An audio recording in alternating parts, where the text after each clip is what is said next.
नमस्कार दोस्तों, स्वागत है आपका उपनिषद एकेडमी में। दोस्तों, आज से हमारा रिवीजन क्लासेस शुरू हो रही हैं और रिवीजन क्लासेस में हम हर एक यूनिट के हर एक टॉपिक के हिसाब से एमसीक्यू क्वेश्चन की प्रैक्टिस करेंगे। 50 क्वेश्चन आपको सॉल्व करने हैं। अब तो हफ्ते में कम से कम आप कितने क्वेश्चन सॉल्व करेंगे? 300 क्वेश्चन सॉल्व करेंगे, ठीक है, हफ्ते में। और महीने भर में कितने क्वेश्चन हो जाएंगे आपके? लगभग आपके 1200 क्वेश्चन हो जाते हैं, ठीक है। तो टेस्ट सीरीज तो चली रही है आपकी और कोशिश ये रहेगी कि कम अभी तो हमने शुरुआत की है 50 क्वेश्चन से। कोशिश ये करेंगे कि शाम को 6 बजे भी एक लेक्चर रखेंगे। अभी हाल फिलहाल तो एक हफ्ते 50 क्वेश्चन का ही रहेगा। अगले हफ्ते से एक यूनिट साथ में एक और शुरू कर देंगे, यानी 2 यूनिट चलेंगी, 2 यूनिट के 2 टॉपिक चलेंगे। तो हर एक टॉपिक से 50-50 क्वेश्चन हमें सॉल्व करने हैं।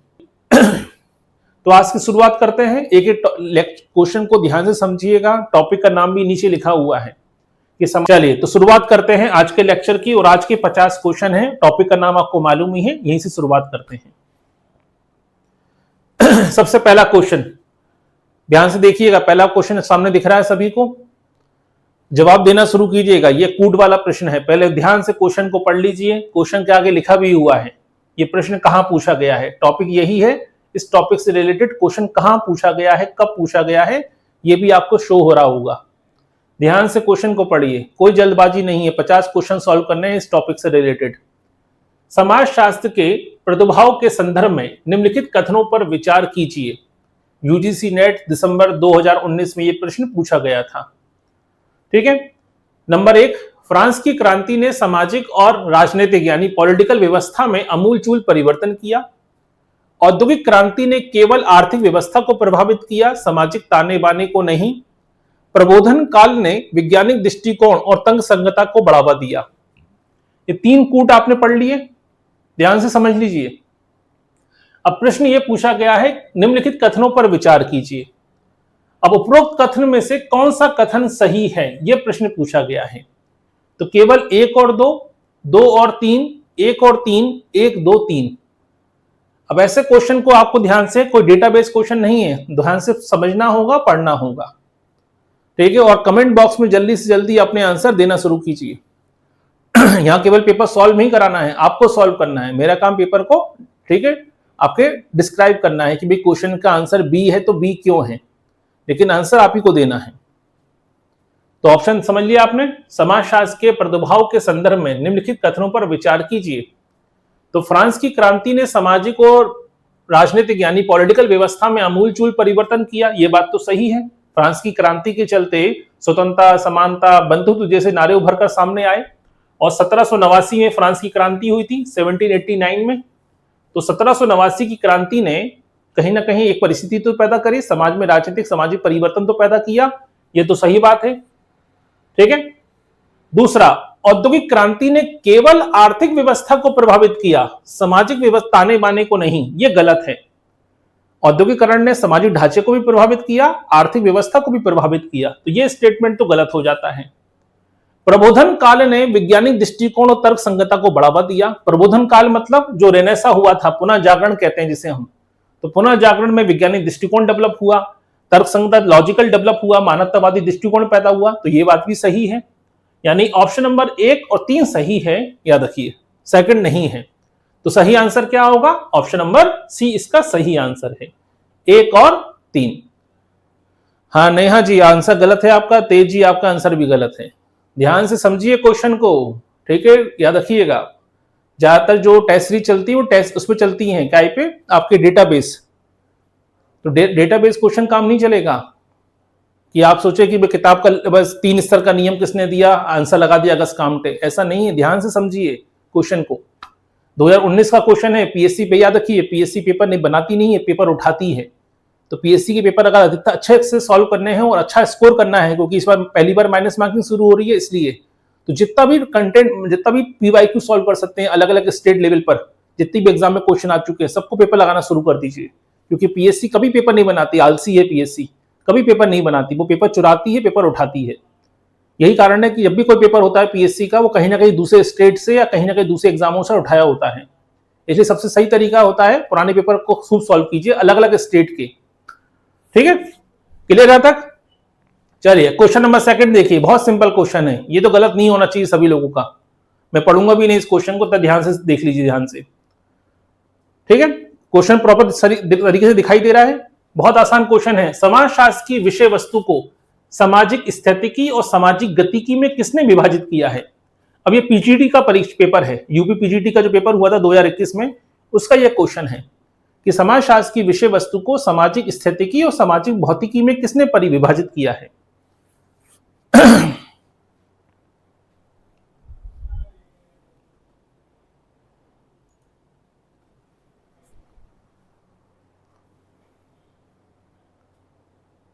ठीक है, एबीसीडी आंसर लिखिए नेहा जी, डिटेल आंसर मत लिखिए, एबीसीडी में आंसर लिखिए। तो समाजशास्त्र की विषय वस्तु को सामाजिक स्थितिकी और सामाजिक गतिकी में किसने विभाजित किया है? ये तो आपको क्लियर है, बहुत सिंपल आंसर है, याद रखिए। आंसर क्या है? Auguste Comte. चलिए अगला क्वेश्चन देखते हैं। समाजशास्त्र को सामाजिक क्रियाओं का व्याख्यात्मक बोध करने वाला विज्ञान किसने कहा है? ठीक है, मैंने पहले भी कहा था, हमेशा याद रखिए, हमेशा कीवर्ड को याद रखिए। कीवर्ड अगर याद रह गया तो पूरा खेल याद हो जाता है।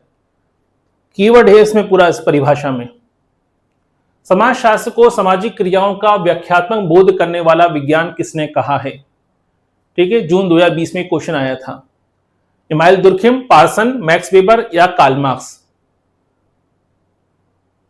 विक्रम चौधरी जी, बहुत सही।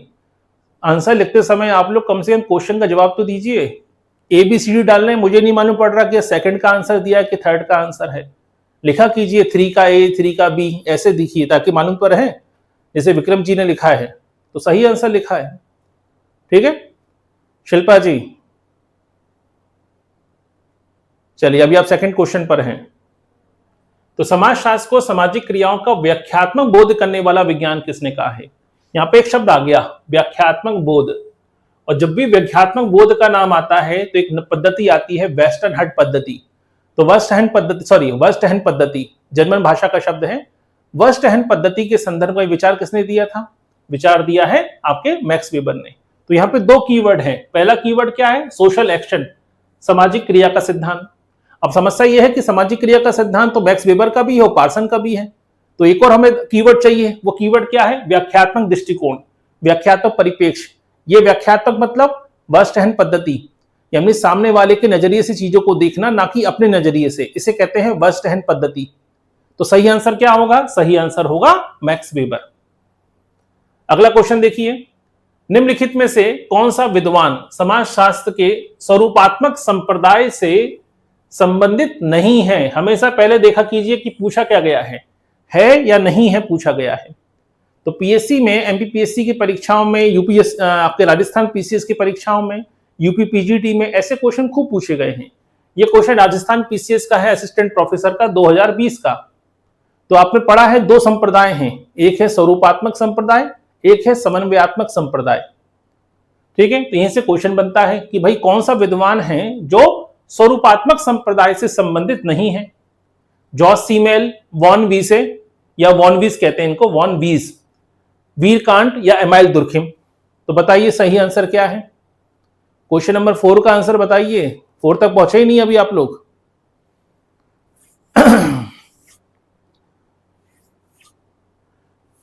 चलिए विक्रम जी सही आंसर दिया है, नेहा जी का नहीं सही आंसर दिया है, शिल्पा जी ने भी सही आंसर दिया है, बहुत अच्छे। ठीक, ज्योति जी आंसर गलत है आपका। नंबर लिखिए कौन से क्वेश्चन का दिया है आपने answer. C D A B नहीं लिखिए, क्वेश्चन का नंबर लिखिए। मैंने क्वेश्चन का नंबर डाला हुआ है, उसके हिसाब से नंबर लिखिए। ठीक है, चलिए अब देखिए बात हो रही है स्वरूपात्मक और समन्वयात्मक संप्रदाय की। जब हम समन्वयात्मक संप्रदाय की बात करते हैं तो उसके थिंकर अलग हैं और स्वरूपात्मक संप्रदाय के थिंकर अलग हैं। तो कम से कम आपको बेसिक जानकारी तो होनी चाहिए कौन सा थिंकर किसमें आता है। तो यहाँ पर जॉर्ज सीमेल, वॉन वीस, वीरकांत या एमाइल दुर्खिम, इसमें से एमाइल दुर्खिम ऐसे हैं जो समन्वयात्मक संप्रदाय के समर्थक हैं, ना कि स्वरूपात्मक। तो आंसर क्या आएगा? Amyl Durkheim. अगला क्वेश्चन, अब ये कथन कारण वाला प्रश्न है, गलत नहीं होना चाहिए, ध्यान समझिएगा। यूजीसी नेट के पेपर में आ सकता है ये, माने ऐसे क्वेश्चन है जो आने की संभावनाएं हैं। नीचे दिए गए 2 कथनों की बात हो रही है, कथन ए और कथन आर की बात है।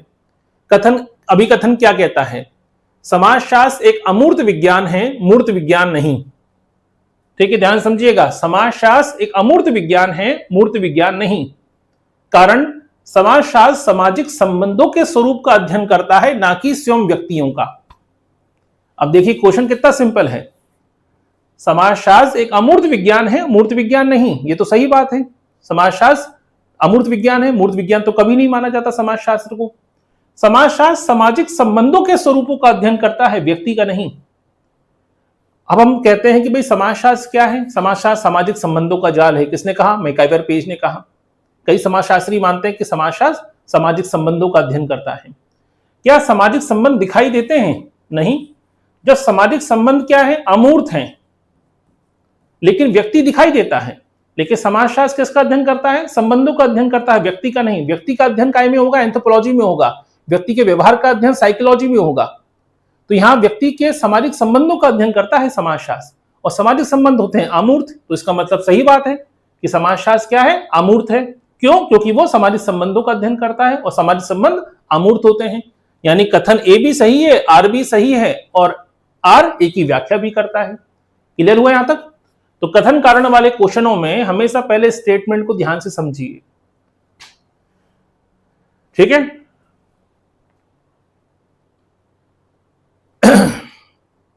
कोई दिक्कत इसमें? पूछिए। हाँ, सभी लोग, मैंने पहले भी कहा, ठीक है, क्वेश्चन का जवाब देते समय जब आंसर लगा दिया गया उसके बाद आंसर दे रहे हैं तो फिर फायदा क्या रहा?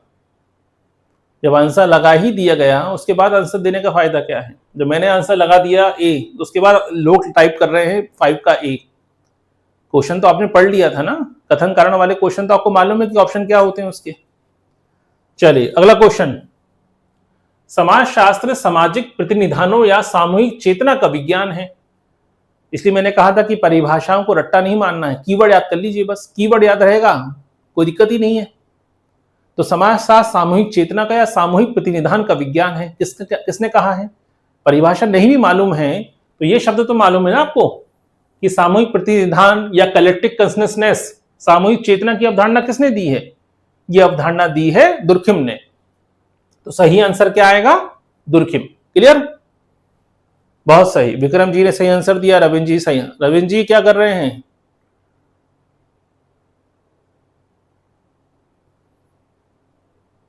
ऑप्शन नहीं दिख रहा है? ऐसा क्या नहीं दिख रहा है? ऑप्शन देखिए, बताइए।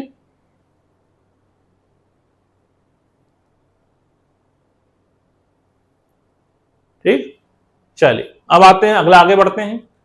निम्नलिखित पुस्तकों के उनके लेखकों के साथ सुमेलिखित कीजिए। यूजीसी नेट जून 2023 में एक क्वेश्चन पूछा गया था कि भाई कौन कौन से लेखक हैं और उनको सुमेलिखित कीजिए। तो इसके जो कूट हैं वो कूट तो ये हैं, लेकिन वो बाद में देखेंगे हम, पहले हम देखेंगे, ठीक है, कि भाई प्रश्न को देखते नहीं, पहले एक क्वेश्चन से आपके 4 क्वेश्चन तैयार हो जाएंगे इसमें, क्योंकि 4 किताबें हैं और 4 थिंकर हैं, तो कौन सी किताब किसकी ये भी याद हो जाएगा आपको। तो थोड़ी बहुत चीजें अगर नहीं मिला करें तो उसको नोट करते जाइए। ये नहीं कि बैठे हुए हैं क्वेश्चन सुन रहे हैं, ये मत कीजिए। जो भी चीज नहीं मिलती है, आपको लगता है कि ये नया मिला है, तो उसको नोट करते जाइए अपनी डायरी में, अपनी कॉपी में। पहला किताब का नाम क्या है? द सोशियोलॉजिकल इमेजिनेशन, आपके invitation to sociology, positive polity और व्हाट इज सोशियोलॉजी। अब देखिए इसमें इस प्रकार के क्वेश्चन में अगर कभी आ जाता है कि आपको 2 जवाब मालूम है, 2 के नहीं मालूम है, तो जोड़ी बनाने वाले क्वेश्चन में फिर आप ऑप्शन पे जाते हैं कि भाई हमने जो 2 दिखे हैं इससे काम चल रहा है कि नहीं चल रहा है। वैसे तो आपको याद होना चाहिए, बड़ा बेसिक किताबें हैं। द सोशियोलॉजिकल इमेजिनेशन की बात होती है तो आंसर आएगा राइट मिल्स, यानी ए का 2। इन्विटेशन टू सोशियोलॉजी, ये बड़ी महत्वपूर्ण किताब है। इसी ने समाजशास्त्र में मानवीय परिप्रेक्ष्य को पैदा किया या मानवीय परिप्रेक्ष्य को डेवलप किया। क्लियर? तो इन्विटेशन टू सोशियोलॉजी एक ऐसी किताब थी जिसने जितने भी दृष्टिकोण चले आ रहे थे, चाहे वो प्रकारवादी हो, संघर्षवादी हो या संरचनावादी हो या प्रतीकात्मक अंतःक्रियावादी हो, एक अलग हट के नजरिया प्रस्तुत किया और समाज में लोगों के एक्सपीरियंस से, समाज में लोगों के अनुभव से, समाज में लोगों के दृष्टिकोण से समाज को समझने पर फोकस किया, जिसे कहते हैं मानवीय परिप्रेक्ष्य। और ये मानवीय परिप्रेक्ष्य किसने डेवलप किया? याद रखिए, वो है पीटर बर्गर, यानी बी का 4। पॉजिटिव पॉलिटी, ये तो बड़ा फेमस किताबों में से एक है, अगस्त काम्टे की, सेमी 1। और डी का आपको मालूम ही है, ठीक है, व्हाट इज सोशियोलॉजी, ये है एलेक्स इंकल्स की किताब। तो आंसर क्या होगा? 2, 4, 1, 3। तो 2 4 1 3, ठीक है, ऑप्शन नंबर ए इसका सही आंसर है। कोई दिक्कत इसमें? ध्यान से समझते जाइए, और जो भी चीज आपको नहीं मिले, देखिए सब कुछ पढ़ाना संभव नहीं है, सब कुछ पढ़ना भी संभव नहीं है, बहुत कुछ है, 50 हजारों किताबें हैं, हजारों परिभाषाएं हैं, लेकिन 50 एमसीक्यू सॉल्व करने का पर्पस क्या है कि जब हम टॉपिक कवर कर लें, समाजशास्त्र का अर्थ, विषय वस्तु, प्रकृति, परिपेक्ष, तो इससे 50 क्वेश्चन अगर हमने सॉल्व कर लिए, कितने सही है कितने गलत है वो महत्वपूर्ण नहीं है, इससे आपको आइडिया लग गया कि 50 क्वेश्चन अगर हम पूछे गए हैं तो क्वेश्चन का नेचर कैसा है, हम जो टॉपिक पढ़ रहे हैं उससे किस प्रकार के प्रश्न पूछे जा सकते हैं। जब इस 50 क्वेश्चन को आप सॉल्व कर लेंगे, उसके बाद फिर से आप पढ़ के देखिएगा शाम को इस टॉपिक को, तो आपके पढ़ने का तरीका और पढ़ने का नजरिया बदल जाएगा। चलिए अगला क्वेश्चन देखते हैं। समाजशास्त्र के समन्वयात्मक संप्रदाय का मुख्य दृष्टिकोण क्या है? तो ये तो क्वेश्चन बनता है कि स्वरूपात्मक संप्रदाय और समन्वयात्मक संप्रदाय के समर्थक कौन कौन से हैं, तो ये तो हो गया डेटाबेस। लेकिन अब ये क्वेश्चन आता है कि स्वरूपात्मक और समन्वयात्मक संप्रदाय है क्या? तो यहाँ पे आपसे क्वेश्चन पूछा गया है कि समन्वयात्मक संप्रदाय का दृष्टिकोण क्या है। 2017 में जो वैकेंसी आई थी, जिसका पेपर 2018 में हुआ था, ऑनलाइन हुआ था, एमबीपीएससी का असिस्टेंट प्रोफेसर का एग्जाम, उसमें यह क्वेश्चन पूछा गया था। ठीक है, समाज को एक विशिष्ट विज्ञान बनाना, केवल मानवीय व्यवहार के मनोवैज्ञानिक पक्षों का अध्ययन करना, समाज को एक समग्र के रूप में समझना और इस समान विज्ञान का विकास करना, केवल सामाजिक अंतःक्रियाओं के स्वरूपों का वर्गीकरण करना। बताइए, तो क्वेश्चन नंबर 8 की बात हो रही है, जल्दी से जवाब दीजिए क्वेश्चन नंबर 8 पर सभी लोग।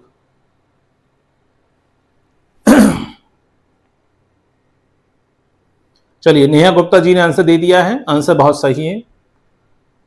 ठीक है, चैट को मैंने प्राइवेसी पे रखा हुआ है ताकि कोई किसी का आंसर ना देख सके, इसलिए अपना आंसर लिखिए। ठीक है, हाँ विक्रम जी 8 का आपने आंसर सही दिया है। विश्वास जी आपका भी आंसर सही है। तेज जी आपका आंसर भी सही है, बहुत सही। बाकी लोग भी आंसर दीजिए, क्या सोच रहे हैं? शिल्पा जी आपने भी सही आंसर दिया है। चलिए, तो समाजशास्त्र के समन्वयात्मक संप्रदाय क्या है? तो स्वरूपात्मक और समन्वयात्मक दोनों संप्रदायों को समझ लीजिए। रट्टा तो सब मान लेते हैं कौन समन्वयात्मक में आता है, कौन स्वरूपात्मक संप्रदाय का मेंबर है, ये तो रट्टा मान लेते हैं, लेकिन दोनों के कॉन्सेप्ट को समझिए। स्वरूपात्मक संप्रदाय यह कहता है कि समाजशास्त्र की विषय वस्तु में सामाजिक संबंधों का अध्ययन होना चाहिए। समाजशास्त्र को विशिष्ट विज्ञान बनाने पर फोकस करता है कौन? स्वरूपात्मक संप्रदाय। लेकिन जो समन्वयात्मक संप्रदाय है वो कोऑर्डिनेशन की बात करता है। वो कहता है कि समाजशास्त्र में हर एक समाजशास्त्र की समाज में होने वाली हर एक घटना का अध्ययन होना चाहिए। समाजशास्त्र को पर्टिकुलर किसी एक घटना के विषय से जुड़कर नहीं देखा जाना चाहिए। समाजशास्त्र को समाज में होने वाले हर एक घटना का, हर एक समस्या का अध्ययन करना चाहिए। उसे किसी भी एक पर्टिकुलर, किसी भी एक नैरेटिव के रूप में नहीं डेवलप करना चाहिए। ठीक है, समाजशास्त्र को हमें विषय विज्ञान नहीं बनाना है, समाजशास्त्र को हमें सामान्य विज्ञान बनाना है। जबकि स्वरूपात्मक संप्रदाय कहता है कि नहीं, हमें समाजशास्त्र को सामाजिक संबंधों के अध्ययन करने वाले विषय के रूप में डेवलप करना है, हमें समाजशास्त्र को विशिष्ट विज्ञान बनाना है। ये कौन कहता है? स्वरूपात्मक संप्रदाय। लेकिन समन्वयात्मक संप्रदाय कहता है कि नहीं, हमें समाजशास्त्र को कैसा बनाना है? समग्र के रूप में डेवलप करना है, यानी समाज की हर एक घटना, हर एक समस्या का अध्ययन करने वाला विषय होना चाहिए। चाहे वो सामाजिक क्रिया हो, चाहे वो सामाजिक व्यवहार हो, सामाजिक संबंध हो, सामाजिक संरचना हो, सामाजिक संघर्ष हो, हमें हर विषय में शामिल करना है। दूसरा, हमें समाजशास्त्र को सामान्य विज्ञान बनाना है, विशिष्ट विज्ञान नहीं बनाना है। स्वरूपात्मक संप्रदाय कहता है कि हमें समाजशास्त्र को विशिष्ट विज्ञान बनाना है। जैसे फिजिक्स में फिजिक्स की स्टडी होती है, केमिस्ट्री की स्टडी नहीं होती है, रसायनों का अध्ययन नहीं होता है, तो ऐसे ही हमें समाजशास्त्र को भी विशिष्ट विज्ञान बनाना है। लेकिन समन्वयात्मक संप्रदाय कहता है कि नहीं, हमें समाजशास्त्र को एक जनरल साइंस बनाना है, सामान्य विज्ञान बनाना है। यह मूल दृष्टिकोण है किसका? स्वरूपात्मक समन्वयात्मक संप्रदाय का। क्लियर हुआ? तो केवल ये रट्टा मारने से काम नहीं चलेगा कि कौन स्वरूपात्मक में है और कौन समन्वयात्मक में है। यह भी मालूम होना चाहिए कि स्वरूपात्मक और समन्वयात्मक दृष्टिकोण में मूल अंतर क्या है। चलिए, क्वेश्चन नंबर 9 पे आते हैं। बड़ा सिंपल क्वेश्चन है। जब भी आप समाजशास्त्र का पहला लेक्चर शुरू करते हैं तो समाजशास्त्र की उत्पत्ति अगर आपने पढ़ी है तो ये क्वेश्चन तो गलत होना ही नहीं चाहिए। ठीक है, जिसने भी ये क्वेश्चन गलत किया, मान के लीजिए मैं उसके कोर्स को अभी इसी समय डिलीट कर दूंगा, याद रखिए। जिसने भी ये क्वेश्चन अगर गलत किया तो मान के चलिएगा कि कल आपके कोर्स आपको शो नहीं होगा एप्लीकेशन पर। इतना सिंपल क्वेश्चन गलत नहीं होना चाहिए असिस्टेंट प्रोफेसर के लिए। ठीक है, गलती बिल्कुल भी नहीं होनी चाहिए। सभी लोग आंसर देना शुरू कीजिए तुरंत, अभी 10-5 मिनट के अंदर आपका कोर्स डिलीट कर दूंगा यहां से मैं, अगर ये क्वेश्चन गलत हुआ तो। समाजशास्त्र की उत्पत्ति का तत्कालिक कारण जुड़वा क्रांति माना जाता है। ये क्रांतियां किन देशों से संबंधित थी? German, Italy, France, Britain, America, रूस, ब्रिटेन, अमेरिका। ठीक है, डर के मारे आंसर ही नहीं दे रहे हैं, है ना? केवल विक्रम जी ने आंसर दिया है। सही आंसर है विक्रम जी आपका, बहुत सही। शिल्पा जी सही आंसर है आपका, आंसर देना शुरू कीजिए। ठीक है, इससे मालूम पड़ता है कि इतना बेसिक क्वेश्चन भी बहुत से को नहीं मालूम है ना? डर के बारे आंसर ही नहीं दे रहे हैं कि कोर्स डिलीट ना हो जाए। ठीक, बेसिक तो पढ़ा है ना, पहले लेक्चर से ही शुरुआत होती है। समाजशास्त्र का बेसिक लेक्चर है। आप सब लोग वो लोग हैं जिन्होंने सेट, नेट, पीएचडी किया हुआ है। आप में से अधिकांश लोगों ने सेट और नेट क्लियर किया हुआ है, तो ये तो बेसिक पढ़ा होगा आपने। बहुत अच्छे, चलिए नेहा जी, दीप्ति जी, विश्वास जी, सबका सही आंसर है। बेसिक आंसर है, ये तो मालूम ही है, फ्रांस और ब्रिटेन। तो फ्रांस में कब हुई क्रांति? 1789 में क्रांति हुई थी, और ब्रिटेन में औद्योगिक क्रांति हुई 18वीं सेंचुरी में। इन दो क्रांतियों ने समाजशास्त्र की उत्पत्ति में सबसे महत्वपूर्ण योगदान दिया है। अगला क्वेश्चन है, समाजशास्त्रीय परिप्रेक्ष्य के संदर्भ में निम्नलिखित में से कौन सा कथन सही नहीं है? माइनस मार्किंग है इस बार, क्वेश्चन को ध्यान से पढ़िएगा। दिमाग में ये पहले दिमाग बना के मत जाइए कि 150 में से 150 क्वेश्चन करने हैं। माइनस मार्किंग वाला पेपर है। अगर 10-15 क्वेश्चन नहीं भी बनते हैं तो कोई टेंशन नहीं, वो 10-15 क्वेश्चन नहीं बनते हैं तो कम से कम आपने अपने 10 से 12 मिनट बचा लिए हैं, 15 से 15 मिनट बचा लिए हैं, तो आसानी से आराम से क्वेश्चन पढ़िएगा। ठीक है, समाजशास्त्री परिप्रेक्ष्य, सोशियोलॉजिकल पर्सपेक्टिव के संदर्भ में निम्न में से कौन सा कथन सही नहीं है? दिसंबर 2021 में नेट के एग्जाम में पूछा गया था। समाजशास्त्र के पर्सपेक्टिव से बना क्वेश्चन है ये अपने आप में। ये व्यक्तिगत समस्याओं को व्यापक सामाजिक मुद्दों से जोड़ता है, ये सामान्य बोध पर आधारित होता है, ये सामाजिक घटनाओं के अंतर्निहित स्वरूप को देखने का प्रयास करता है, ये मूल्य मुक्त या वस्तुनिष्ठ होने का प्रयास करता है। तो समाजशास्त्रीय परिप्रेक्ष्य के संदर्भ में निम्नलिखित में से कौन सा कथन सही नहीं है, ये पूछा गया है। ठीक है, दीजिए जल्दी से जल्दी आंसर। 50 क्वेश्चन करने हैं, अभी तो हम 10वें तक पहुंचे हैं बस। अब देखिए, पहले समझिए, समाजशास्त्री परिप्रेक्ष्य की बात हो रही है, सोशियोलॉजिकल पर्सपेक्टिव की बात हो रही है। तो समाजशास्त्री परिप्रेक्ष्य ये कहता है कि हमें सामाजिक घटनाओं की जब हम बात करते हैं तो व्यक्तिगत समस्याओं को हम सामाजिक मुद्दों से जोड़कर देखते हैं। जैसे एक व्यक्ति बेरोजगार है तो उसकी समस्या नहीं, ये पूरे सोसाइटी की समस्या है। स्वाभाविक सी बात है। एक व्यक्ति अगर दिव्यांग है तो वो अकेले उसकी समस्या नहीं है, सोसाइटी की समस्या है।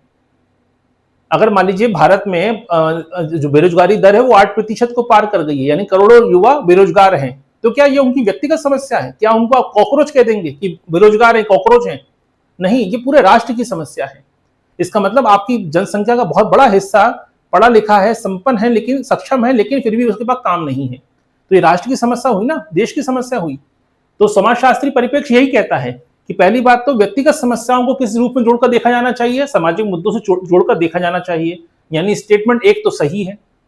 दूसरा, यह सामान्य बोध पर आधारित होता है? नहीं, समाजशास्त्री परिप्रेक्ष्य कहता है, अनुभव की बात करता है कि भाई आसपास आप क्या फील करते हैं, क्या एक्सपीरियंस करते हैं, क्या आपको अनुभव होता है। ठीक है, आपका अनुसंधान कैसा है, विषय वस्तु कैसी है, आसपास के आपने जो विश्लेषण किया है, विश्लेषण कैसा हुआ है, अनुसंधान की कौन सी पद्धति है, इन सब बातों की बात करता है।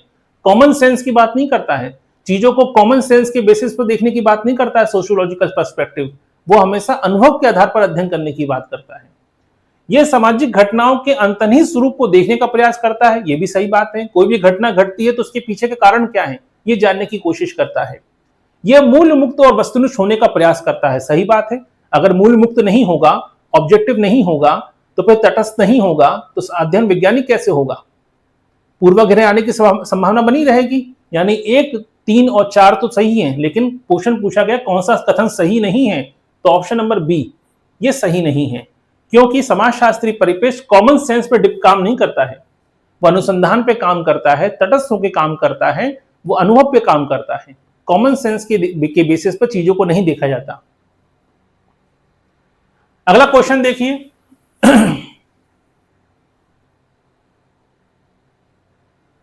ठीक, अगला क्वेश्चन, समाजशास्त्र के विकास के इतिहास में सेंट साइमन का क्या योगदान है? सेंट साइमन के बारे में सबने मालूम होगा। समाजशास्त्र के जनक हैं अगस्त काम्टे, उनके गुरु थे सेंट साइमन। इनका क्या योगदान है ये पूछा गया है। एग्जाम कब आया था? जीआईडीसी का असिस्टेंट प्रोफेसर का एक जो एग्जाम हुआ था उसमें ये प्रश्न पूछा गया था। ये उन्होंने सबसे पहले समाजशास्त्र शब्द गढ़ा। क्या समाजशास्त्र शब्द उन्होंने गढ़ा था? नहीं, ये तो अगस्त काम्टे ने गढ़ा था, यानी ये तो नहीं हो सकता।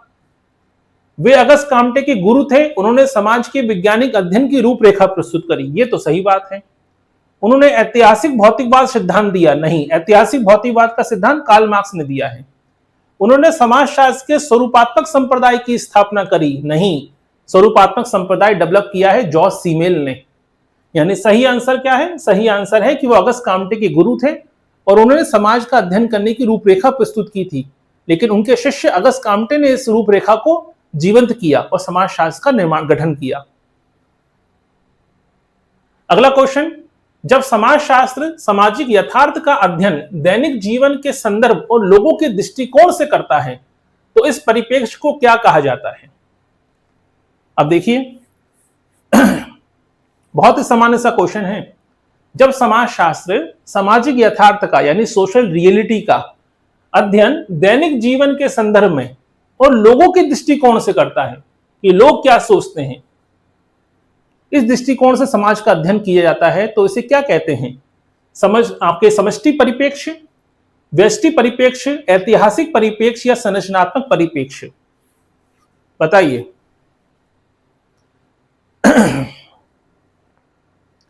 अब ऐसा क्वेश्चन जब आएंगे तो याद रखिएगा, सबसे पहला दिमाग लगाइएगा अंग्रेजी वर्जन पर। अंग्रेजी अनुवाद क्या है? क्योंकि ऐतिहासिक और संरचनात्मक तो सुना होता है, कंफ्यूजन कहां पे होता है? समष्टि और व्यष्टि में। ठीक है, इसे कहते हैं मैक्रो, इसे कहते हैं माइक्रो। ठीक है, यहां पे अंतर आता है। अब बात हो रही है कि लोगों के दृष्टिकोण से समाज को समझना, यानी सामाजिक यथार्थ को लोगों के दृष्टिकोण से समझना, यानी मैं क्या सोचता हूं समाज के बारे में, मेरे दृष्टिकोण को जानना। यानी हम समाज में सबसे मूल इकाई क्या है? समाज की मूल इकाई है व्यक्ति, और व्यक्ति के दृष्टिकोण की बात हो रही है, यानी माइक्रो लेवल पे जाके हम अध्ययन कर रहे हैं। माइक्रो लेवल मतलब व्यष्टि परिप्रेक्ष्य, इसे कहते हैं माइक्रो पर्सपेक्टिव और इसे कहते हैं मैक्रो। तो माइक्रो लेवल पे जाकर हम समाज को अध्ययन करने की कोशिश कर रहे हैं। जैसे फिजिक्स में क्वांटम फिजिक्स होता है कि क्वांटम लेवल पे फिजिक्स को समझने की कोशिश होती है, यहां समाज को समझने के लिए व्यक्ति के दृष्टिकोण को समझने की कोशिश की जा रही है, इसे माइक्रो कहते हैं, यानी व्यष्टि परिप्रेक्ष्य कहा जाता है। ठीक है, समाजशास्त्र सामाजिक संबंधों के विषय में है, संबंधों के इस जाल को हम समाज कहते हैं। ये तो बड़ी सामान्य सी परिभाषा है। जी हाँ, एक मिनट।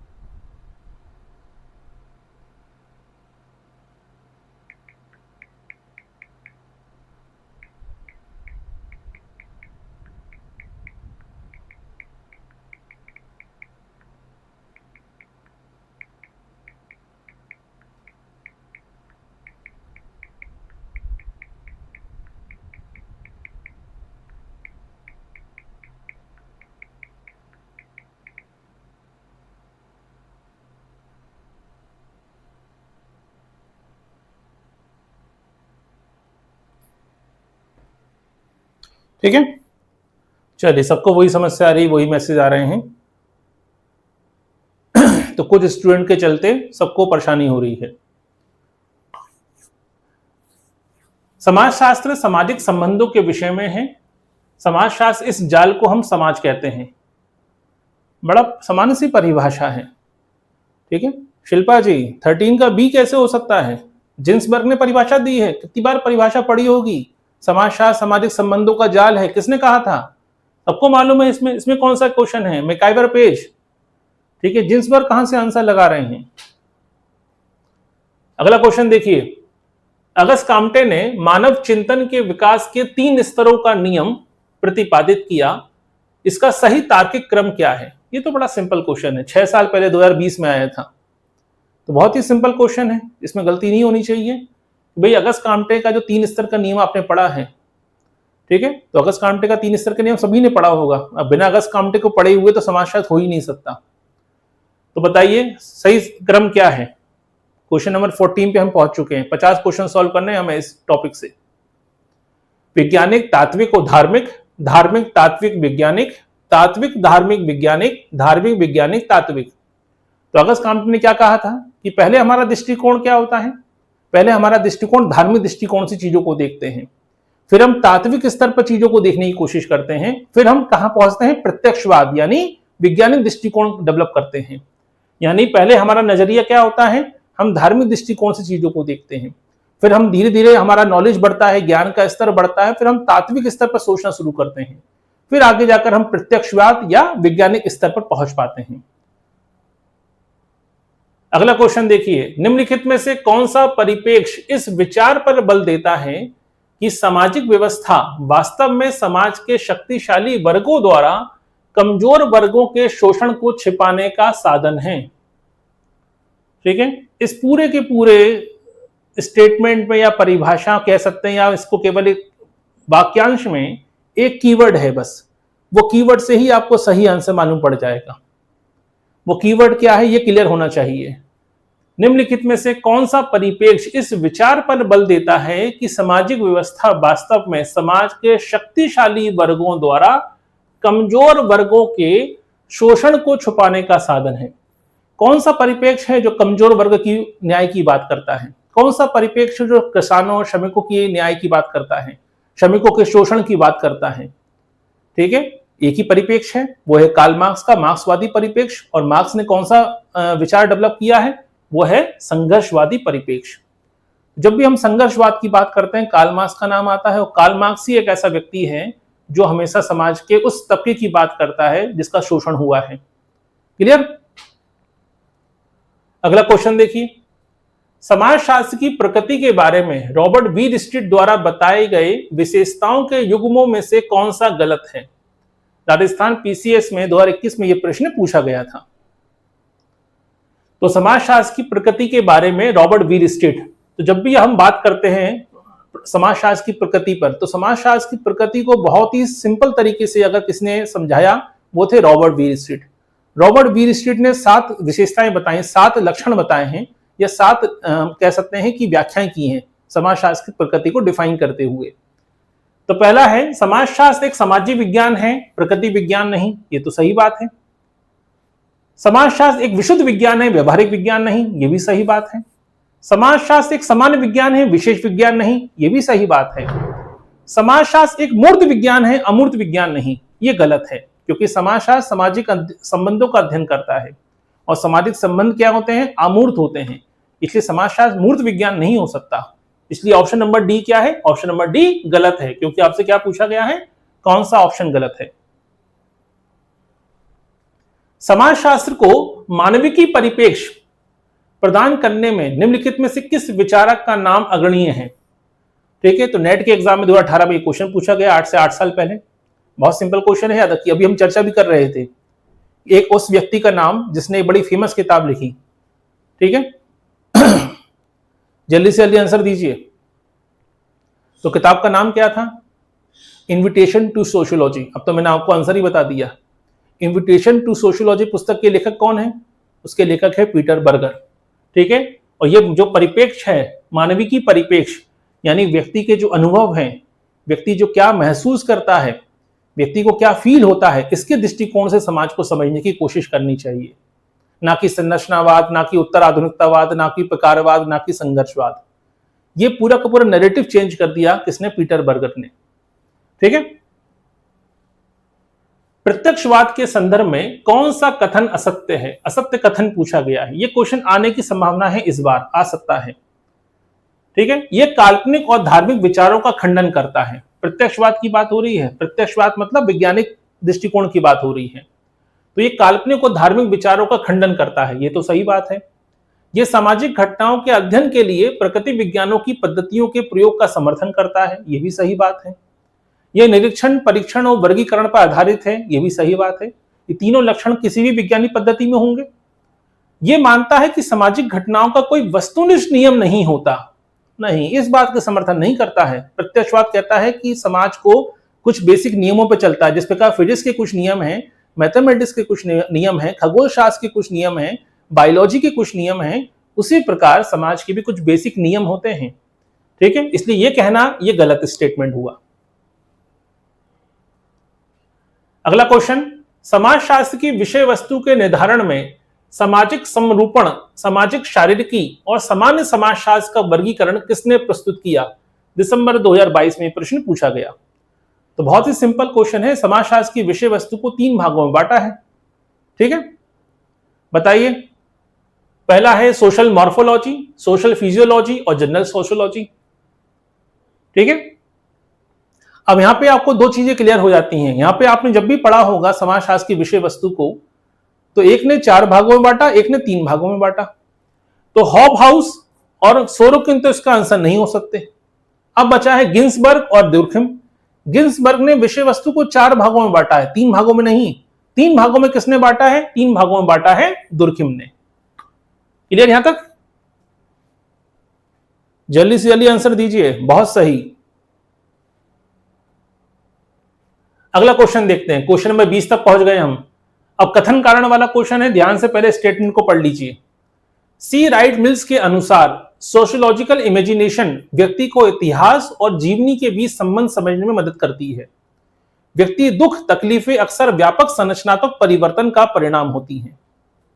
अब ध्यान समझिएगा, सी राइट मिल्स के विचार, वैसे आपने नाम सुना होगा, जोड़ी बनाने वाले क्वेश्चन भी सॉल्व किए होंगे, लेकिन सी राइट मिल्स के विचार काफी अलग हटके हैं और वर्तमान संदर्भ में, भारत के संदर्भ में तो काफी प्रभावी नजर आते हैं। तो यहां सी राइट मिल्स क्या कहना चाहते हैं? उन्होंने कहा कि भाई सोशियोलॉजिकल इमेजिनेशन की बात होती है, सोशियोलॉजिकल इमेजिनेशन के कॉन्सेप्ट को समझिए। हमने यूट्यूब पर कई सारे लेक्चर पढ़ाए हुए हैं प्रमुख अवधारणाओं वाले लेक्चर में, उसमें आपने देखा भी होगा। तो सोशियोलॉजिकल इमेजिनेशन की जब बात आती है तो सोशियोलॉजिकल इमेजिनेशन ये कहता है कि हमारे जो व्यक्तिगत तकलीफें हैं, हमारा व्यक्तिगत जो अनुभव होता है, ठीक है, उसको वो केवल हमारी व्यक्तिगत समस्या नहीं है, उसके लिए राज्य, उसके लिए सोसाइटी भी जिम्मेदार है। जैसे मान लीजिए भारत में अगर एक व्यक्ति बेरोजगार है तो वो उसकी व्यक्तिगत समस्या है, लेकिन लाखों लोग बेरोजगार हैं तो फिर वो व्यक्ति की समस्या नहीं है, वो पूरी सोसाइटी की समस्या है। उसका कारण व्यक्ति की निकम्मापन नहीं है, उसका कारण सरकार का निकम्मापन है। वो लाखों लोगों को उसने डिग्री तो बांट दी लेकिन जॉब नहीं दे पाई। क्लियर? सोशियोलॉजिकल इमेजिनेशन इस बात को, इस दृष्टिकोण की बात करता है। यानी ऑप्शन ए भी सही है, ऑप्शन आर भी सही है और आर ए की व्याख्या भी करता है। ठीक है। तो एमसीक्यू जब सॉल्व करते हैं तो कुछ चीजें ऐसी होती हैं जो आपने उस समय नहीं पढ़ी होती हैं, लेकिन एमसीक्यू पेपर सॉल्व करते समय, पीवाईक्यू लगाते समय चीजें क्लियर हो जाती हैं।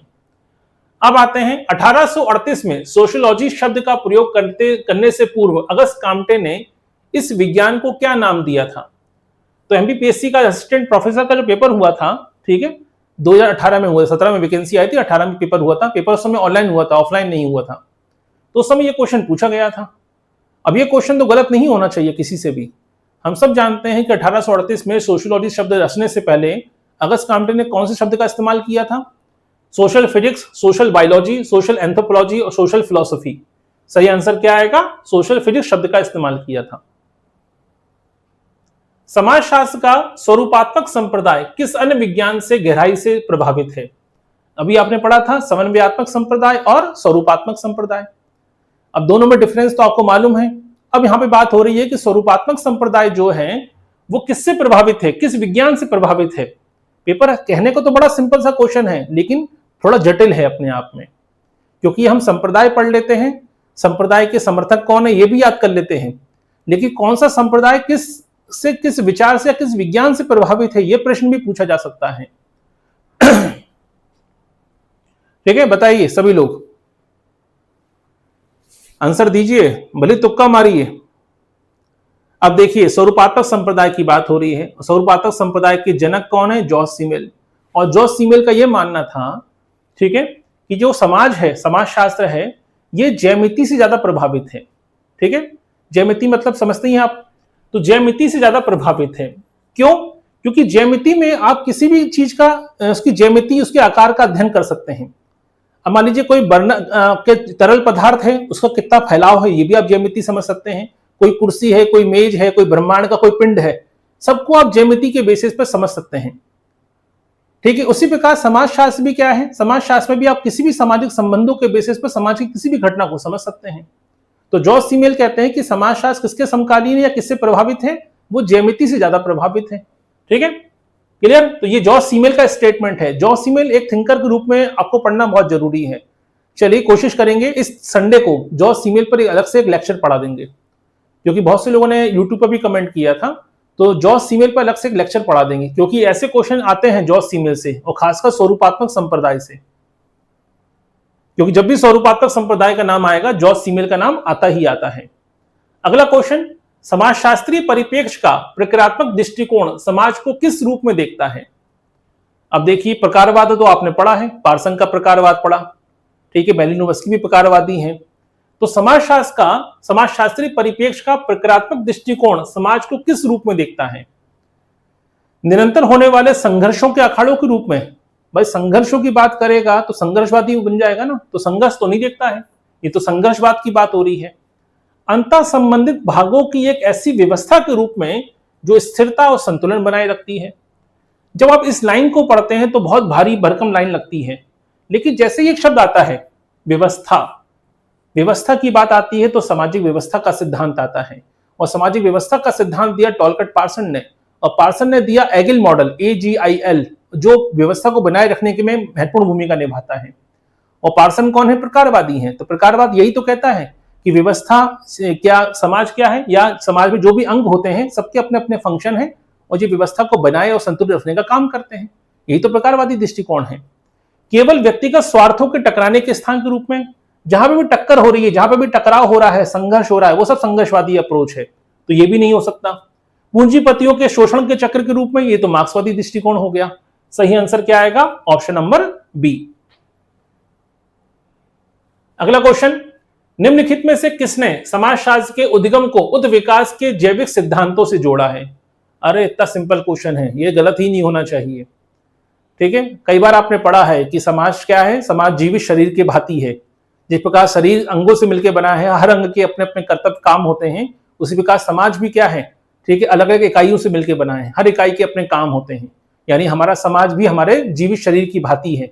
ये किसने कहा था, ठीक है, इसे समाज का सावयवी सिद्धांत कहा जाता है, जहां पर उत्विकास के जैविक सिद्धांत से जोड़ा गया है समाजशास्त्र को। और ये किसने कहा, ब्रिटिश समाजशास्त्री हार्वर्ड स्पेंसर ने। याद आ गया। अगला क्वेश्चन देखिए, समाजशास्त्र का कौन सा परिप्रेक्ष्य प्रतीकों, भाषा, आमने सामने की अंतःक्रियाओं के माध्यम से सामाजिक वास्तविकता के निर्माण पर ध्यान केंद्रित करता है। ये तो पढ़ा है आपने, प्रतीकात्मक अंतःक्रियावाद तो पढ़ा है ना आप सभी ने, मीड पढ़ा होगा आप सबने, ब्लूमर पढ़ा है, हार्वर्ड ब्लूमर है, जेम्स मीड है। ठीक है, प्रतीकात्मक अंतःक्रियावाद कहता है कि समाज में जो प्रतीक हैं, ठीक है, जो आपके भाषा होती है, जो इंटरेक्शन होता है, क्योंकि हम कहते हैं कि समाज सबकी मूल इकाई व्यक्ति है, लेकिन व्यक्तियों के बीच होने वाले इंटरेक्शन से ही सोशल रिलेशन बनता है, और सोशल रिलेशन से ही सोशल ग्रुप बनते हैं, और सोशल ग्रुप से कम्युनिटी बनती है, और कम्युनिटी से सोसाइटी बनती है।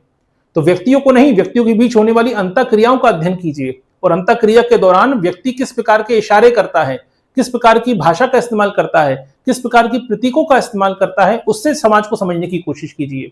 और ये अप्रोच कहलाती है प्रतीकात्मक अंतःक्रियावाद, सिंबॉलिक इंटरेक्शन। ओके, प्रतीकात्मक अंतःक्रियावाद, ठीक है, सिंबॉलिक इंटरेक्शन थ्योरी पढ़ी होगी आपने ब्लूमर की।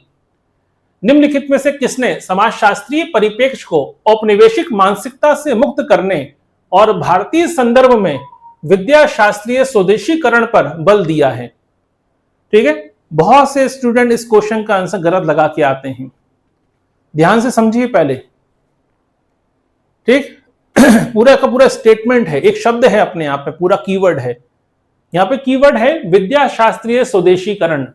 अगर आप केवल विद्या शास्त्रीय परिप्रेक्ष्य पढ़ के जाएंगे तो आप आंसर लगाएंगे जीएस घुरिये, क्योंकि लुइस जूमा, जीएस घुरिये, इरावती कर्वे, ये वो लोग हैं जिन्होंने विद्या शास्त्रीय परिप्रेक्ष्य यानी इंडोलॉजिकल अप्रोच पर फोकस किया है। लेकिन यहां पर केवल विद्या शास्त्रीय परिप्रेक्ष्य नहीं लिखा है, यहां विद्या शास्त्रीय स्वदेशीकरण शब्द का इस्तेमाल किया गया है। ठीक है, और इसके समर्थक कौन है, इसके समर्थक हैं डीपी मुखर्जी। ये क्वेश्चन गलत नहीं होना चाहिए, केवल विद्या शास्त्रीय परिप्रेक्ष्य से जीएस घुरिया आंसर लगा के आएंगे, पेपर बिगड़ जाएगा। अगला क्वेश्चन, समाजशास्त्र के इतिहास में प्रबोधन युग ठीक है। प्रबोधन युग की केंद्रीय विशेषता क्या थी? जो समय का जो हम पढ़ते हैं ना, आपने इतिहास पढ़ा होगा, वर्ल्ड हिस्ट्री पढ़ी होगी, तो उसमें आप पढ़ते हैं पुनः जागरण काल, रेनेसा, जो प्रबोधन काल था, ठीक है, जहां पे हर क्षेत्र में तरक्की हो रही थी, हमारा दृष्टिकोण बदल रहा था उस समय। तो सामंतवाद और चर्च के देवी सिद्धांत का पुनरुत्थान होना, मानवीय विवेक, वैज्ञानिक पद्धति और प्रगति में विश्वास, केवल धार्मिक ग्रंथों की नई व्याख्या की खोज और औद्योगिक व्यवस्था का पूर्ण विरोध। नाम से स्पष्ट है, प्रबोधन युग, ठीक है, यानी पुनः जागरण का समय है, और पुनः जागरण में विज्ञान की बात हो रही थी, तर्क की बात हो रही थी, लॉजिक की बात हो रही थी। यानी सही आंसर क्या आएगा? मानवीय विवेक, वैज्ञानिक पद्धति और प्रगति में विश्वास। यहां तक क्लियर हुआ? कोई भी डाउट है, क्वेश्चन है तो पूछ लीजिए।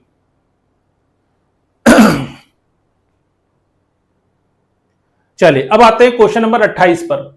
समाजशास्त्र के क्षेत्र के संबंध में निम्नलिखित कथनों पर विचार कीजिए। समाजशास्त्र के क्षेत्र की बात हो रही है, ठीक है। तो वीरकांड क्या कहते हैं? ये कथन कूट वाला क्वेश्चन है, ध्यान समझिएगा। वीरकांड और सोरोकिन। वीरकांड के अनुसार समाजशास्त्र मानसिक संबंधों के स्वरूपों का अध्ययन है जो व्यक्ति को एक दूसरे से बांधते हैं। सोरोकिन के अनुसार समाजशास्त्र एक सामान्य विज्ञान है जो विभिन्न सामाजिक घटनाओं के सामान्य तत्वों का अध्ययन करता है। अब बताइए, इस क्वेश्चन को पढ़ते समय सिर भारीपन आ जाता है सिर में, ठीक है, क्योंकि 150 क्वेश्चन सॉल्व करने हैं 3 घंटे के अंदर। उसमें ऐसा कोई क्वेश्चन फंस जाए जिसमें 2 से 3 बार तो केवल लाइन को ही पढ़ना है, तो इसमें ये नहीं पढ़ना है। वो क्षेत्र की बात हो रही है, क्षेत्र में जाइए, मतलब पर्सपेक्टिव की जाइए। पर्सपेक्टिव में देखिए कि वीरकांड काय में आते हैं, सोरोकिन काय में आते हैं। सोरोकिन काय में आते हैं? समन्वयात्मक संप्रदाय में। और समन्वयात्मक संप्रदाय क्या कहता है कि समाजशास्त्र क्या है? एक जनरल साइंस है। तो सही बात है, मतलब सोरोकिन का स्टेटमेंट।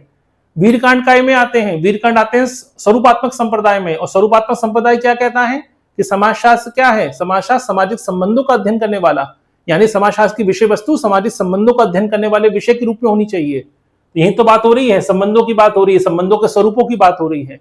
यानी वीरकांड भी सही है, सोरोकिन भी सही है, यानी ऑप्शन नंबर ए और बी दोनों सही हैं, ठीक है। तो ऑप्शन नंबर सी इसका सही आंसर है। कोई दिक्कत इसमें? तो चीजें बहुत सिंपल है। मैंने इसलिए कहा था कीवर्ड मेथड का इस्तेमाल कीजिए, बड़ी बड़ी डेफिनेशन नहीं पढ़नी है, छोटे से कीवर्ड से ही पेपर सॉल्व हो सकता है।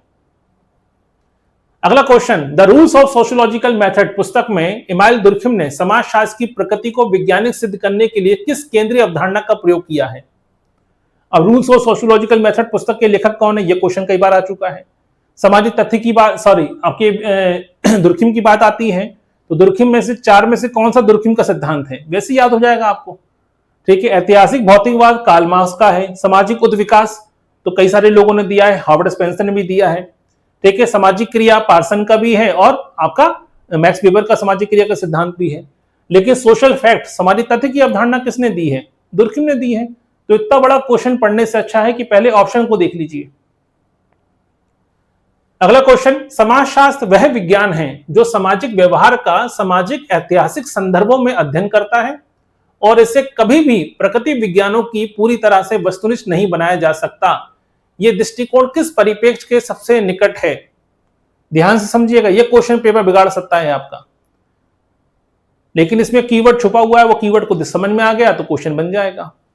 समाजशास्त्र वह विज्ञान है जो सामाजिक व्यवहार का सामाजिक ऐतिहासिक संदर्भों में अध्ययन करता है और इसे कभी भी प्रकृति विज्ञानों की तरह वस्तुनिष्ठ नहीं बनाया जा सकता, ठीक है। तो क्या प्रत्यक्षवाद ऐसा कहता है कि नहीं? प्रत्यक्षवाद तो अगर काम्टे ने दिया, और काम्टे और दुर्खिम जैसे विचारक तो समाजशास्त्र को विज्ञान बनाने के समर्थक हैं, यानी प्रत्यक्षवाद तो नहीं हो सकता।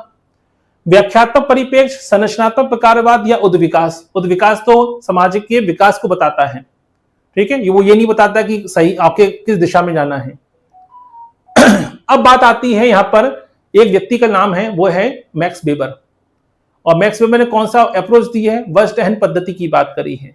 और यहां पर मैक्स वेबर का दृष्टिकोण यह था कि मैक्स वेबर ने व्याख्यात्मक परिप्रेक्ष्य प्रतिपादित किया। व्याख्यात्मक परिप्रेक्ष्य किसने दिया है? मैक्स वेबर ने। यह क्वेश्चन भी बन सकता है, किसने दिया है? वेबर ने दिया है। व्याख्यात्मक परिप्रेक्ष्य यह कहता है कि आप सामाजिक घटनाओं का वैज्ञानिक अध्ययन नहीं कर सकते, वस्तुनिष्ठ रूप से अध्ययन नहीं कर सकते, क्योंकि समाज में जो घटनाएं घट रही हैं वो मानवीय पहलू से जुड़ी हुई हैं और इंसान उसमें शामिल है, भावनाएं शामिल हैं। तो भावनाओं को अलग हटाकर, भावनाओं को रिमूव करके, फीलिंग को रिमूव करके समाज को नहीं समझा जा सकता। इसलिए समाजशास्त्र में मैक्स वेबर क्या कहते हैं, उन्होंने व्याख्यात्मक परिप्रेक्ष्य की बात करते हैं कि हमेशा आपको मानवीय पहलुओं को शामिल करते हुए समाज का अध्ययन करना होगा। ठीक है, अगला क्वेश्चन, समाजशास्त्र की उत्पत्ति के वैचारिक और बौद्धिक इतिहास निम्नलिखित विचारकों ने योगदान का सही कालक्रम तैयार बताइए। वही क्रोनोलॉजी क्या है, सबसे पहले कौन आए थे, आसान भाषा में कहें तो सबसे पहला योगदान किसका है? तो क्रम जमाना है आपको 4 थिंकरों के बारे में।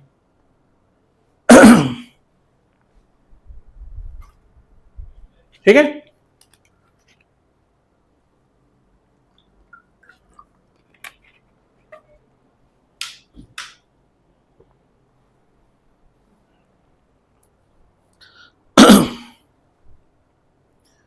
बताइए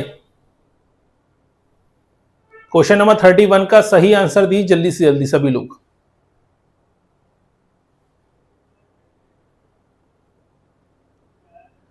ठीक है, दीप्ति जी आपका आंसर गलत है। तेज जी आपका आंसर भी गलत है। शिल्पा जी आपका आंसर सही है। विक्रम जी आपका आंसर भी सही है।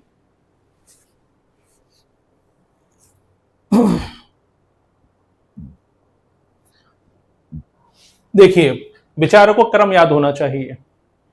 पहले कॉन्सेप्ट को समझ लीजिए। सबसे पहले समाज और पर्यावरण, इनके संबंधों की बात हुई। क्या हमारा समाज हमारे आसपास के पर्यावरण से, माहौल से प्रभावित होता है क्या? यह विचार सबसे पहले किसने दिया? यह विचार दिया मॉन्टेस्क्यू ने। मॉन्टेस्क्यू के बाद आते हैं साइमन।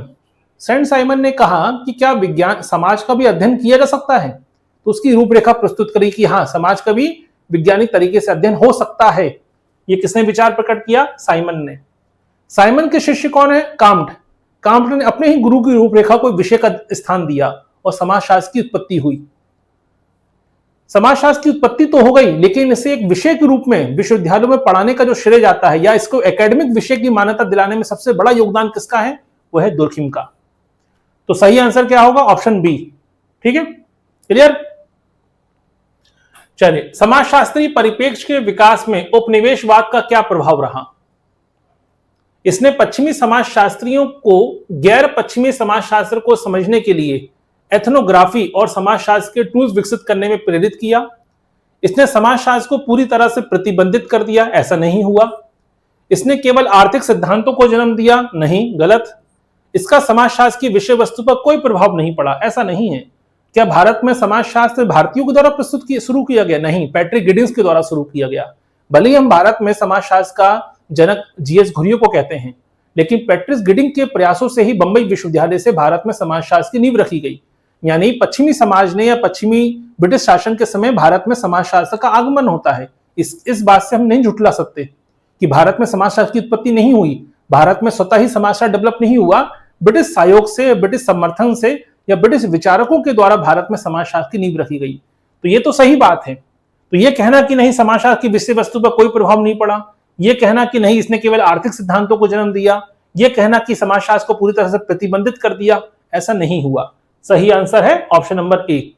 ठीक है, क्वेश्चन नंबर 33 तक हम पहुंच चुके हैं। कोई भी डाउट है, क्वेश्चन है तो पूछ लीजिए। जहां पर भी आपको लगे कि भाई मैंने जो आंसर बताया है उस पर आपको डाउट है तो प्रश्न पूछिए अपना। नीचे 2 कथन दिए गए हैं, एक को अभिकथन और दूसरे को कारण, यानी कथन और कारण वाला क्वेश्चन है। मार्क्सवादी परिप्रेक्ष्य समाजशास्त्र की प्रकृति को एक तटस्थ और मूल मुक्त विज्ञान के रूप में अस्वीकार करता है। ठीक है, तो मार्क्सवादी परिप्रेक्ष्य कहता है कि समाजशास्त्र में मूल मुक्त अध्ययन नहीं होना चाहिए। ठीक है, मूल मुक्त अध्ययन हो ही नहीं सकता, तटस्थ रूप से अध्ययन हो ही नहीं सकता। क्यों नहीं हो सकता? मार्क्स के अनुसार दर्शन और सामाजिक विज्ञान का कार्य केवल दुनिया की व्याख्या करना नहीं बल्कि इसे बदलना है। यानी जब आप समाज को बदलना चाहते हैं तो फिर आपकी भावनाएं भी इसमें शामिल होंगी। ठीक है, आपकी दृष्टिकोण भी उसमें शामिल होगा। आप किसी भी उस चीज को नहीं बदल सकते जिसमें आप इन्वॉल्व ही नहीं है, तो अपने आप को इन्वॉल्व तो आपको करना पड़ेगा। जब आप अपने आप को इन्वॉल्व करेंगे तो फिर वो मूल मुक्त नहीं हो सकता। क्लियर? ये अप्रोच है किसकी? मार्क्सवादी परिप्रेक्ष्य की। यानी ए भी सही है, आर भी सही है और आर ए की व्याख्या भी करता है। अगला क्वेश्चन, समाजशास्त्र की विषय वस्तु को निर्धारित करने के लिए ऐतिहासिक मार्ग, अनुभविक मार्ग और विश्लेषणात्मक मार्ग की रूपरेखा किसने प्रस्तुत करी? ठीक है, ये 2017 में ऑनलाइन पेपर हुआ था असिस्टेंट प्रोफेसर का, उसमें ये प्रश्न पूछा गया था। बहुत ही सिंपल क्वेश्चन है लेकिन बहुत टफ क्वेश्चन बन जाता है, क्योंकि बहुत कम किताबों में या बहुत कम ऑथेंटिक किताबों में ही मेंशन मिलता है। जो पब्लिकेशन आप पढ़ते रहते हैं किताबें, उसमें ये मेंशन नहीं मिलता है। तो बताइए, समाजशास्त्र की विषय वस्तु को निर्धारित करने में ये जो आपके चरण हैं, इन 3 चरणों के बारे में किसने अपने विचार प्रकट किए हैं? ठीक है, एल.एस. इंकल्स, रॉबर्ट वीर स्ट्रीट, किंग्सले डेविस या पी.ए. सोरोकिन? तो क्वेश्चन नंबर 34, विक्रम जी बहुत अच्छे। ठीक है, एल.एस. इंकल्स, ये बड़ी फेमस किताब लिखी थी, चर्चा भी हुई थी इसमें, व्हाट इज सोशियोलॉजी। एल.एस. इंकल्स की जानी मानी किताब है, और इसी किताब में इन्होंने समाजशास्त्र की विषय वस्तु के जो चरण है उसको स्पष्ट किया है। निम्नलिखित में से कौन सा समाजशास्त्रीय परिप्रेक्ष्य व्यवस्था के भीतर विचलन और संघर्ष को भी व्यवस्था के पुनर्गठन और अनुकूलन के लिए उपयोगी मानता है? ठीक है, अब देखिए थोड़ा सा पेपर टफ लगने लगेगा अब ऐसे क्वेश्चन अगर आते हैं तो। पहले तो क्वेश्चन को समझना पड़ता है कि प्रश्न है क्या, प्रश्न की प्रकृति क्या है। प्रश्न क्या है, ध्यान समझिए। निम्नलिखित में से कौन सा समाजशास्त्रीय परिप्रेक्ष्य व्यवस्था के भीतर विचलन और संघर्ष को व्यवस्था के पुनर्गठन और अनुकूलन के लिए उपयोगी मानता है?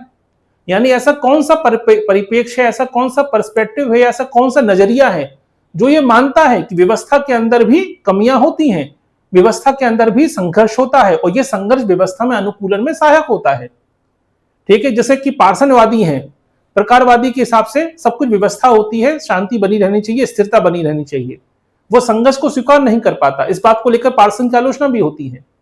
लेकिन वहीं अगर आप देखिए संघर्षवादी क्या कहते हैं, संघर्षवादी कहते हैं कि समाज में केवल शांति नहीं, संघर्ष भी होता है और संघर्ष अनिवार्य है, संघर्ष ही सामाजिक परिवर्तन लेके आता है। अब यहाँ पे एक विचार आता है क्रोजर का, पढ़ा था, क्रोजर ने क्या नाम दिया, संघर्ष का प्रकारवादी अवधारणा दी है कि संघर्ष भी है और प्रकारवादी भी है, यानी वो अनुकूलन में समर्थन भी करती है। यानी संरचनात्मक प्रकारवाद कहते हैं इसे हम, कि संरचना में ही उसके प्रकार भी शामिल है, संघर्ष भी होगा, ठीक है, झगड़े भी होंगे, शांति भी बनी रहेगी। जितना ज्यादा संघर्ष होगा समाज के लिए उतना अच्छा है। तो यहाँ पे क्रोजर का बड़ा फेमस स्टेटमेंट है और क्रोजर की परिभाषा स्टेटमेंट से ही ये लाइन उठाई गई है।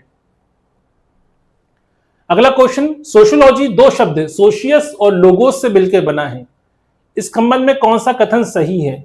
ठीक है, पीजीटी की जो परीक्षा होती है उसमें बेसिक क्वेश्चन पूछे जाते हैं। इस बार तो बेसिक भी नहीं थे, इस बार तो बहुत हाई पेपर पूछा गया था, अभी 10 दिन पहले पेपर हुआ है जो। ठीक है, बड़ा सिंपल क्वेश्चन है। ये तो आपको मालूम है कि 2 भाषाओं से बना है सोशियोलॉजी, ठीक है, और 2 अवैध भाषाओं की संतान कहा जाता है। तो एक ये तो कॉमन चीज है कि 2 अलग अलग भाषाओं से मिलकर बना है, तो दोनों शब्द एक ही भाषा के तो नहीं होंगे, ग्रीक भाषा का तो नहीं है। ठीक है, सही आंसर क्या आएगा, सोशियस बना है लैटिन भाषा से और लोगोस बना है ग्रीक भाषा से। इसलिए सोशियोलॉजी को 2 अवैध भाषाओं की, ठीक, 2 भाषाओं की अवैध संतान कहा गया है। अवैध भाषा नहीं, 2 भाषाओं की अवैध संतान कहा गया है।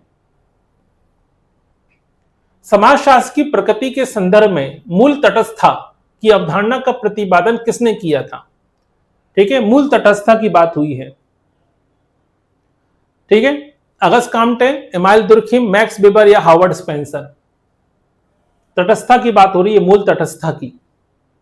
बताइए, सभी लोग आंसर दीजिए। ठीक है, यहां से क्वेश्चन थोड़ा सा अलग हट जाता है। यहां आपको एक हम कह सकते हैं विरोधाभास पैदा होगा इस आंसर के जानने के बाद। सही आंसर इसका है मैक्स वेबर। लेकिन अभी आप कहेंगे कि मैक्स वेबर तो कहते हैं कि वस्तुनिष्ठ अध्ययन संभव नहीं है, तो मैक्स वेबर ने अपने 2 विचार प्रकट किए हैं। मैक्स वेबर कहते हैं कि अध्ययन विषय का जब चुनाव करो तो मूल तटस्थ होकर चुनाव करो। इसलिए क्या शब्द लिखा गया है, याद रखिएगा कि जब भी अध्ययन करो तो अध्ययन का विषय जो चुनो वो मूल रूप तटस्थ, उसमें अध्ययन करते समय निरपेक्ष हो जाओ, यानी उसमें कहीं ना कहीं अपनी भावनाओं को शामिल कर लो कि विषय का चयन क्या करना है। लेकिन एक बार विषय का चयन कर लिया तो फिर अनुसंधान करते समय मूल तटस्थ हो जाओ।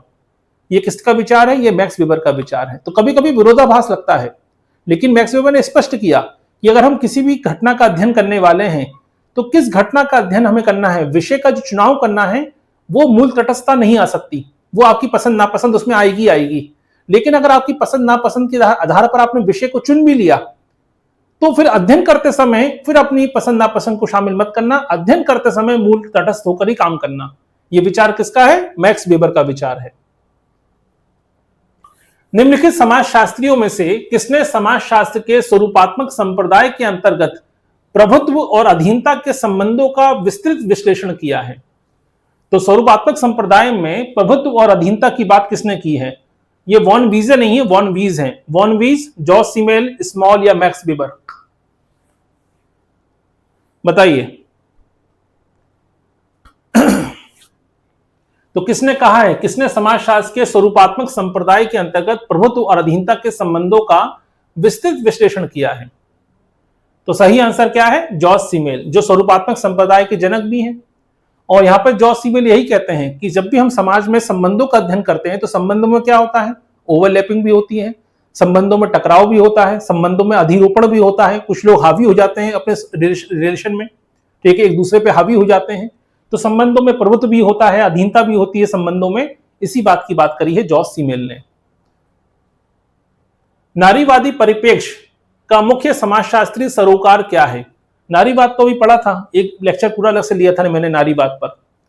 समाज में केवल महिलाओं की जनसंख्या का सांख्यिकी अध्ययन करना, सामाजिक संरचना और ज्ञान के निर्माण को पितृसत्तात्मक पूर्वाग्रहों से मुक्त कर महिलाओं के अनुभवों के दृष्टिकोण से समाज को देखना, परिवार संस्था को पूरी तरह से समाप्त करने का प्रयास करना, ऐसा नहीं है। पारिवारिक प्रकारवाद का बिना किसी आलोचना के समर्थन करना, यह भी नहीं है। नारीवाद को प्रकारवाद से क्या लेना देना?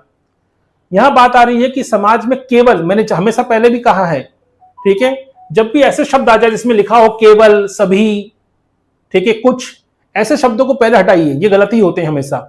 तो समाज में केवल महिलाओं की जनसंख्या का सांख्यिकी अध्ययन करना, यह दृष्टिकोण नहीं है। सही आंसर क्या है? सही आंसर है कि पितृसत्तात्मक जो सोच है समाज को लेकर, नजरिया, उस नजरिए से अलग हटकर, ठीक है, महिलाओं के दृष्टिकोण को रखने का प्रयास करना, यह है नारीवाद का अप्रोच।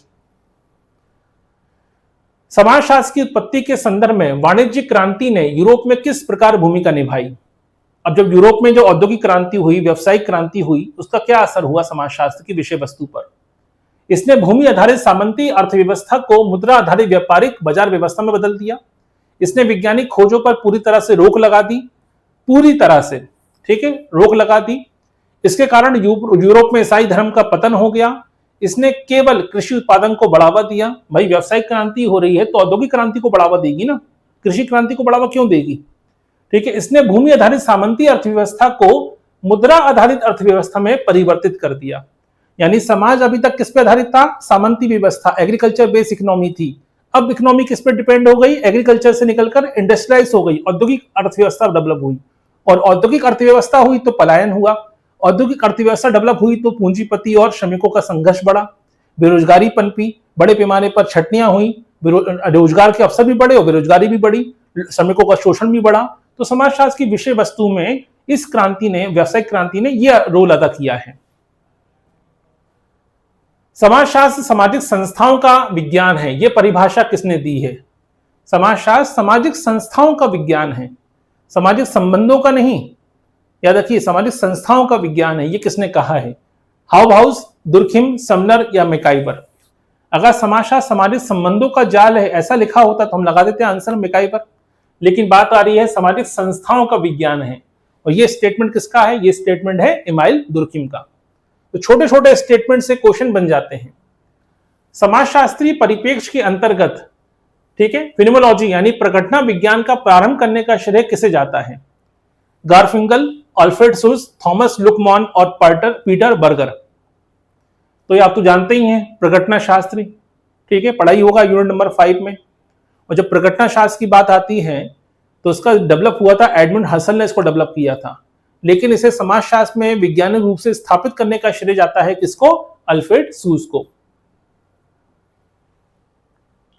निम्नलिखित में से कौन सा जोड़ा सही सुमेलित नहीं है पूछा गया है?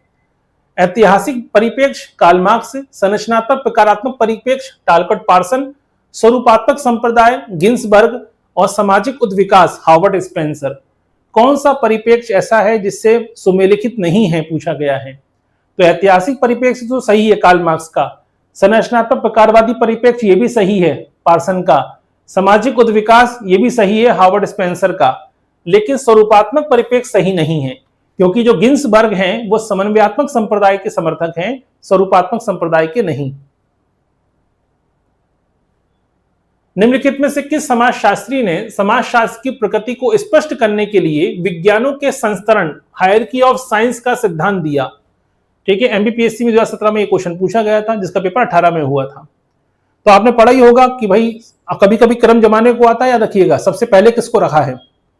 ठीक है, ये याद रखिए सरलता से जटिलता की ओर बढ़ता जाता है ये सिद्धांत। तो यहां पर विज्ञानों का जो संस्तरण है, ठीक है, तो विज्ञानों के संस्तरण को समझना बहुत जरूरी है।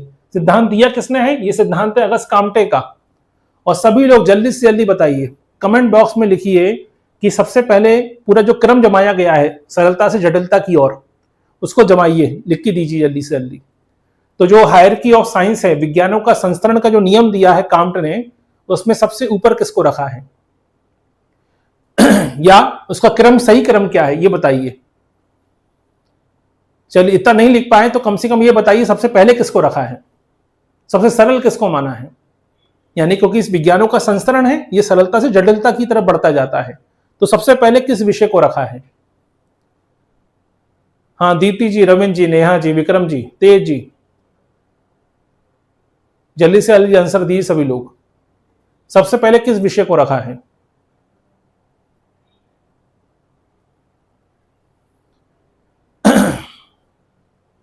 बहुत अच्छे, सबसे पहले रखा है मैथ्स को, फिर रखा है आपके यानी पहले रखा है गणित को, फिर रखा है खगोल शास्त्र को, फिर रखा है भौतिक शास्त्र को, फिर रखा है रसायन शास्त्र को, फिर रखा है जीव विज्ञान को, और आखिर में रखा है समाज शास्त्र को। ठीक है, बहुत सही, सभी ने सही आंसर दिया। नीचे दो कथन दिए गए हैं, कथन कारण वाला क्वेश्चन ध्यान से समझिएगा। भारत में समाजशास्त्र का विकास पश्चिमी समाजशास्त्र के प्रतिमानों के हुबहू प्रत्युत्तर है। हुबहू, ठीक है, हुबहू शब्द का इस्तेमाल है, देखिएगा ऐसे शब्दों को ध्यान रखा कीजिए। पहले भारतीय समाजशास्त्रियों ने भारतीय सामाजिक वास्तविकताओं को समझने के लिए पश्चिमी सिद्धांतों में संशोधन किए और नए परिप्रेक्ष्य विकसित किए। अब बात हो रही है कथन कारण वाला क्वेश्चन है, तो क्या कथन सही है, कथन गलत है? क्या भारत में समाजशास्त्र का विकास पश्चिमी समाजशास्त्रियों के हुबहू हुआ है? क्या हमने नकल कॉपी पेस्ट किया है? नहीं, ऐसा नहीं है। हमने क्या डेवलप किया? हमने भारतीय समाज को समझने के लिए विद्याशास्त्र परिप्रेक्ष्य डेवलप किया। ठीक है, इंडोलॉजिकल अप्रोच डेवलप की है। यानी ये स्टेटमेंट गलत है और ये सही है। ठीक है, तो एक गलत है, आर सही है।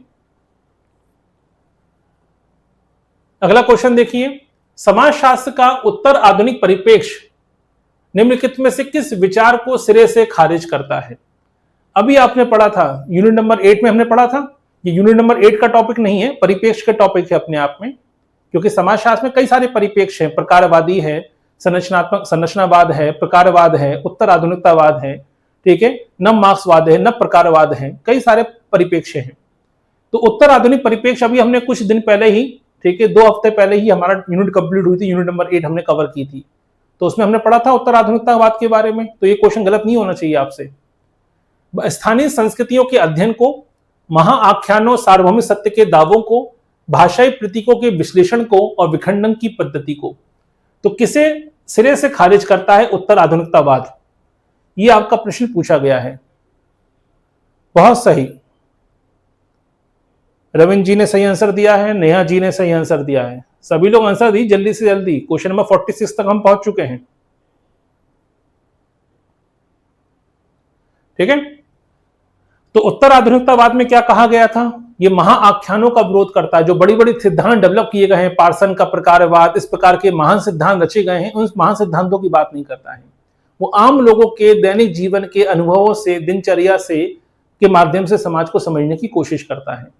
तो उत्तर आधुनिकतावाद महान आख्यानों का विरोध करता है। ठीक है, निम्नलिखित समाजशास्त्रियों में से किसने समाजशास्त्र की विषय वस्तु को सामाजिक प्रक्रियाओं जैसे सहकारिता, प्रतिस्पर्धा और संघर्ष के रूप में परिभाषित किया है? तो समाजशास्त्र की विषय वस्तु को सहकारिता, प्रतिस्पर्धा और संघर्ष के रूप में किसने परिभाषित किया है? यह क्वेश्चन इस बार आने की संभावना है। ठीक है, क्योंकि बहुत सालों पहले जो पेपर होता था 2011 से पहले ऑप्शनल पेपर होते थे एमबीपीएससी के असिस्टेंट आपके सिविल सर्विस के एग्जाम में, एमबीपीएससी के एग्जाम में, तो उस समय ऑप्शनल पेपर होता था सिविल सर्विस का, सॉरी सोशियोलॉजी का, 120 क्वेश्चन आते थे। तो उस समय के जो पेपर होते थे उसमें ये क्वेश्चन 2 से 3 बार रिपीट हुआ है, इसलिए हो सकता है कि इस बार उठा के पूछ लिया जाए, क्योंकि 2011 के बाद से ऑप्शन सब्जेक्ट खत्म होगा यूपीएससी में भी और पीएससी में भी, तो फिर ऑप्शन सब्जेक्ट पेपर बंद हो गए और मेंस में पेपर बचा रहा। 2012 के बाद मेंस में बंद हो गया एमपी मध्य प्रदेश में। तो ये क्वेश्चन पूछा गया है कि समाजशास्त्र की विषय वस्तु में सहकारिता, प्रतिस्पर्धा, संघर्ष की जो सामाजिक प्रक्रियाएं होती हैं वो शामिल होती हैं। ये विचार है एडवर्ड रॉस का। किसका स्टेटमेंट है? एडवर्ड रॉस की परिभाषा है। समाजशास्त्र के प्रादुर्भाव के बौद्धिक स्रोतों में इतिहास के दर्शन का क्या योगदान है? फिलॉसफी ऑफ हिस्ट्री का क्या योगदान है? इसने समाजों के केवल राजनीतिक राजाओं के इतिहास को लिखने पर बल दिया। इसने इस विचार को जन्म दिया कि समाज का विकास क्रमिक चरणों में होता है और इसके पीछे निश्चित नियम होते हैं। इसने इतिहास को एक काल्पनिक विद्या साबित किया। इसने आधुनिक समाजों के अध्ययन को पूरी तरह से खारिज कर दिया। बहुत ही सिंपल क्वेश्चन है ये कि फिलॉसफी ऑफ हिस्ट्री की जब बात होती है, यही फिलॉसफी ऑफ हिस्ट्री ने 2 लोगों को प्रेरित किया, सेंट साइमन को और आपके अगस्त काम्ट को।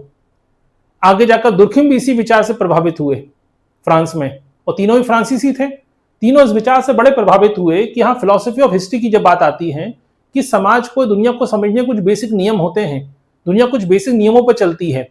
ये जो विचार था, इसी विचार ने इसी नियमों के खोजने पर बोल दिया और इसी खोज के चलते समाजशास्त्र की उत्पत्ति हुई। ठीक है, तो इसने क्या विचार दिया है? तो फिलॉसफी ऑफ हिस्ट्री क्या कहती है? ठीक है, कि समाज का विकास जो होता है निश्चित चरणों में हुआ है और उसके पीछे कुछ नियम है। बाद में इसी नियमों के खोजने को लेकर सेंट साइमन, अगस्त काम्ट, दुर्खिम जैसे विचारक उभर कर सामने आए कि पता तो करें कि समाज किन नियमों पर चलता है। जैसे एक भौतिक शास्त्री भौतिक के नियमों को जानने की कोशिश करता है कि भौतिक शास्त्र में भौतिक की घटनाएं कैसे घटित होती हैं। ठीक है, उसी प्रकार से एक समाजशास्त्री भी जानने की कोशिश करता है कि समाज में जो बदलाव आ रहे हैं उसके पीछे कारण क्या है, समाज किस बेसिक नियमों पर चलता है। ठीक, तो यही है फिलॉसफी ऑफ हिस्ट्री, जिसने आगे जाकर कई सारे समाजशास्त्रियों को प्रेरित किया समाज को समझने के लिए। समाजशास्त्र और सामाजिक मानव शास्त्र भारत में जुड़वा बहने हैं। भारत में जुड़वा बहने हैं, यह रखिएगा। यह प्रसिद्ध कथन किस भारतीय समाजशास्त्री का है? जून 2018 में यह क्वेश्चन पूछा गया।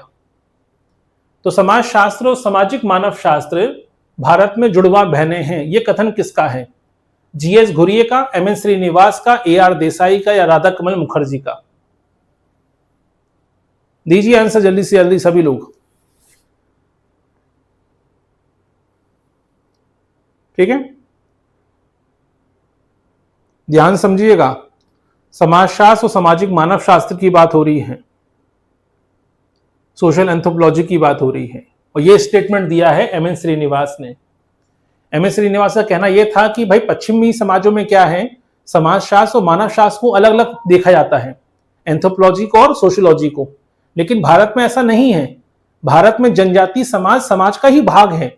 जब आप एंथ्रोपोलॉजी में स्टडी करते हैं तो आप जनजाति को समाज से अलग हटकर नहीं देख सकते। तो भारत में सोशियोलॉजी और सोशल एंथ्रोपोलॉजी को अलग करके नहीं देखा जा सकता, क्योंकि भारत का समाज काफी मिश्रित समाज है। ऐसे में एक शाखा के रूप में आपको अलग से डेवलप नहीं कर सकते कि आप ये नहीं कर सकते कि ये सोशियोलॉजी है और ये सोशल एंथ्रोपोलॉजी है, इससे आप अलग नहीं कर सकते। भारत में दोनों जुड़वा बहनों की तरह काम करते हैं। ये विचार किसने दिया? एमएन श्रीनिवास ने दिया। ठीक है विक्रम जी, ये आंसर कहां से आएगा? चलिए अब देखिए, लास्ट क्वेश्चन है, निम्नलिखित में से कौन सा तत्व समाजशास्त्री परिप्रेक्ष्य को अन्य सामाजिक विज्ञानों के परिप्रेक्ष्य से अलग करता है? यह केवल आर्थिक क्रियाओं का अध्ययन करता है, यह सामाजिक जीवन की किसी एक विशिष्ट पहलू का नहीं बल्कि सामाजिक अंतःक्रियाओं, सामाजिक संबंधों के ताने बाने की समग्रता का अध्ययन करता है, यह केवल राज्य और सत्ता के संबंधों पर ध्यान केंद्रित करता है, यह अनुभाविक शोध विधियों का प्रयोग नहीं करता है। कौन सा तत्व समाजशास्त्री परिप्रेक्ष्य यानी सोशियोलॉजिकल अप्रोच की बात हो रही है? तो सोशियोलॉजिकल अप्रोच को बाकी अन्य परिप्रेक्ष्य से अलग कौन करता है? अलग करता है इसका मूल विचार। मूल विचार यह कहता है कि समाजशास्त्री परिप्रेक्ष्य यह कहता है कि सामाजिक जीवन जो है, ठीक है, वो कोई विशिष्ट पहलू नहीं है, वो समाज के सभी क्रियाओं से जुड़ा हुआ है। एक व्यक्ति समाज का हिस्सा भी है, आर्थिक क्रियाओं में भागीदार भी है, वोट भी डालता है, मतदान भी करता है, तो सबसे घुला मिला हुआ है। तो समाजशास्त्री परिप्रेक्ष्य अंतःक्रिया की बात करता है, सामाजिक संबंधों के ताने माने के समग्र रूप से अध्ययन करने की बात करता है। जैसे इकोनॉमिक्स में आप केवल पैसे की बात करते हैं, धन की बात करते हैं, संपत्ति की बात करते हैं, मानवीय संबंधों की बात नहीं करते हैं। लेकिन सोशियोलॉजी में आप इकोनॉमिक परिप्रेक्ष्य की बात भी करते हैं, क्योंकि एक व्यक्ति कमाता भी है, उसी पैसे से अपना घर चलाता है, स्वाभाविक सी बात है। तो यही है सोशियोलॉजिकल पर्सपेक्टिव, जो चीजों को समग्र करने की कोशिश करता है। बाकी सारे परिप्रेक्ष्य अपनी अपनी जगह पर अध्ययन करते हैं, लेकिन सोशियोलॉजी सभी चीजों को कोऑर्डिनेट करने की बात करती है। ठीक है। तो ये है आज का टॉपिक, जिसमें हमने जानने और समझने का प्रयास किया कि 50 क्वेश्चन क्या आ सकते हैं। कुछ क्वेश्चन टफ लगे होंगे, कुछ क्वेश्चन नए पढ़ने में लगे होंगे आपको, और कोई भी अगर आपको आपत्ति हो, आपको लगे कि भाई किसी भी क्वेश्चन को आपको लेकर लगे कि कोई डाउट है या इसका ये आंसर नहीं होना चाहिए, तो आप मैसेज कर सकते हैं। ठीक है, व्हाट्सअप कर दीजिएगा जो भी आपको डाउट लगे, नंबर दिया गया है व्हाट्सअप का। ठीक है, व्हाट्सअप कर सकते हैं। तो कल हम देखेंगे समुदाय पर। ठीक है, समाज और समुदाय, ये दो टॉपिक पर, समाज, समुदाय, समिति और संस्था, इन 4 टॉपिकों को मिलाकर 50 क्वेश्चन तैयार करेंगे, और कल हम 4 टॉपिक के 50 क्वेश्चन देखेंगे। तो एमपीपीएससी के असिस्टेंट प्रोफेसर में यूनिट नंबर 1 से हमने रिवीजन शुरू किया है, और फिर से पढ़ाना तो संभव नहीं है कि पूरा का पूरा 2.5 महीने में फिर से नहीं पढ़ा, 2 महीने में फिर से नहीं पढ़ाया जा सकता, क्योंकि लेक्चर कोर्स हमारा 15 मई को ही कंप्लीट हो चुका है। तो अब डेली 50 क्वेश्चन सॉल्व करने से चीजें सही तरीके से आगे बढ़ेंगी। बहुत सी चीजें आपको रिवीजन इस तरह से ही हो जाएगा, कई सारे कॉन्सेप्ट आपको क्लियर हो जाएंगे, नई चीज पढ़ने को मिल जाएगी। ठीक है, चलिए, तो मुलाकात होगी आपसे अगले लेक्चर में। बने रहिए हमारे साथ। बहुत बहुत धन्यवाद।